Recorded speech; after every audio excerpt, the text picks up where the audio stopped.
Maintenant, ce qui arrive, c'est que j'ai l'habitude de leur parler, de dire toutes les choses, de parler, de tout de suite dire les choses. Et je remarque que malgré le fait qu'ils veulent me pousser, malgré le fait que ce soit mes potes, qu'est-ce qui se passe? C'est que ça me retarde parce que ça crée une dopamine qui me fait penser que j'ai réussi, qui me fait penser que j'ai avancé.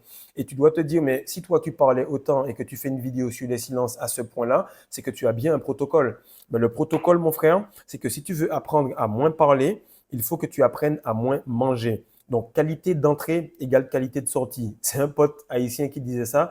Si tu veux savoir à quel point la bouffe que tu manges est bonne, t'as qu'à sentir l'odeur de ce qui en ressort. Mais ce que je veux t'expliquer là, c'est pas la case de la digestion. Je vais t'expliquer ça au niveau de la spiritualité et du fait que tu jeûnes.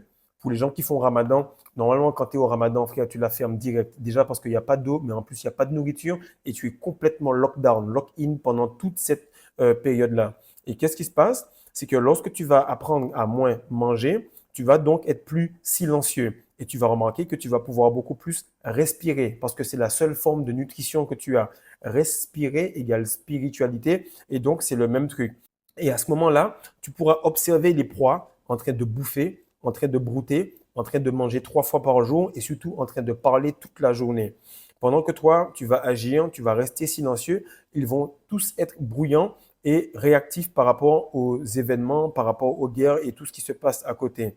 Donc là, tu vas comprendre que le silence, il te permet d'allumer ton assistant personnel. Ton assistant personnel, c'est ce petit camarade avec lequel tu discutes et qui t'encourage, qui te dit, OK, va parler à cette meuf-là, OK, va t'entraîner, non, couche-toi, c'est pas la peine. Cette petite conscience-là qui est à côté de toi, tu pourras discuter avec lui et tu vas voir qu'il te parle de plus en plus parce que tu l'écoutes plutôt qu'écouter les gens qui sont à l'extérieur.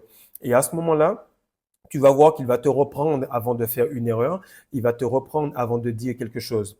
Autre point, c'est que lorsque tu vas commencer à jeûner, même pas, on va prendre ça encore plus haut. Lorsque tu commences à te retenir, tu fais attention à qui tu parles, avec qui tu sors. Lorsque tu commences à jeûner, tu fais attention à ce que, à chaque fois que tu tends la main, tu te dis, mais ce que je vais manger là, est-ce que ça rentre en corrélation avec la vibration que je veux avoir?